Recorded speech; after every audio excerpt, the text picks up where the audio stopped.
মদ্যপ অবস্থায় গাড়ি চালানোর সন্দেহে গ্রেপ্তার করা হয়েছে গলফের কিংবদন্তি টাইগার উডসকে। যুক্তরাষ্ট্রের ফ্লোরিডা অঙ্গরাজ্যের মার্টিন কাউন্টিতে এই ঘটনা ঘটে।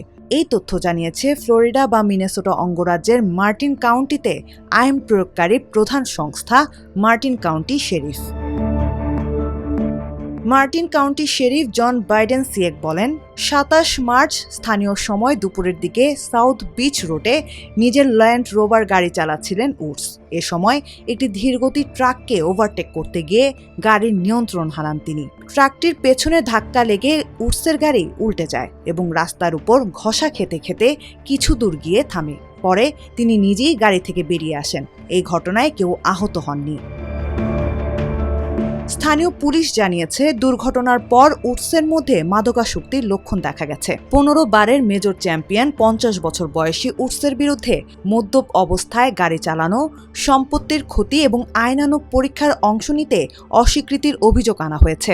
দুর্ঘটনার প্রায় ১ ঘণ্টা পর তাকে হেফাজতে নেয় পুলিশ। ফ্লোরিডার আইন অনুযায়ী তাকে অন্তত ৮ ঘণ্টা আটক রাখা হতে পারে। তদন্তকারীরা জানিয়েছেন, উডসের উপর একাধিক পরীক্ষা চালানো হয়েছে। তিনি তার আগের অস্ত্রোপচার ও শারীরিক সমস্যার কথাও উল্লেখ করেছেন, যা বিবেচনায় নেওয়া হচ্ছে। পরে তার ব্রেথ অ্যানালাইজার পরীক্ষায় অ্যালকোহলের উপস্থিতি পাওয়া যায়নি। তবে তিনি প্রস্রাব পরীক্ষায় অংশ নিতে অস্বীকৃতি জানান। তদন্তকারীদের ধারণা, অ্যালকোহল নয় বরং কোনো ওষুধ বা অন্য কিছুর প্রভাবের মধ্যেই তিনি গাড়ি চালাচ্ছিলেন, যদিও তার গাড়ি থেকে কোনো মাদক বা ওষুধ পাওয়া যায়নি। শেরিফের তথ্য মতে ওই সড়কে গতিসীমা ছিল ঘণ্টায় ৩০ মাইল।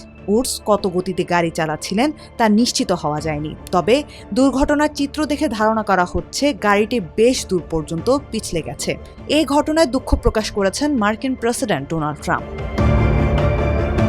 এর আগে ২০১৭ সালেও একই ধরনের অভিযোগে গ্রেপ্তার হয়েছিলেন উডস। তবে তিনি জানিয়েছিলেন ব্যথানাশক ওষুধের প্রভাবে এমনটি ঘটেছিল এবং পরে বেপরোয়া গাড়ি চালানোর অভিযোগ স্বীকার করেন তিনি।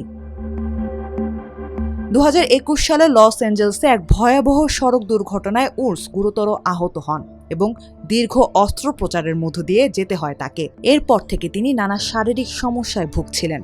সম্প্রতি অ্যাকিলিস টেন্ডন ছিঁড়ে যাওয়া এবং পিঠের অস্ত্রোপচারের পর তিনি ধীরে ধীরে সুস্থ হয়ে উঠছিলেন।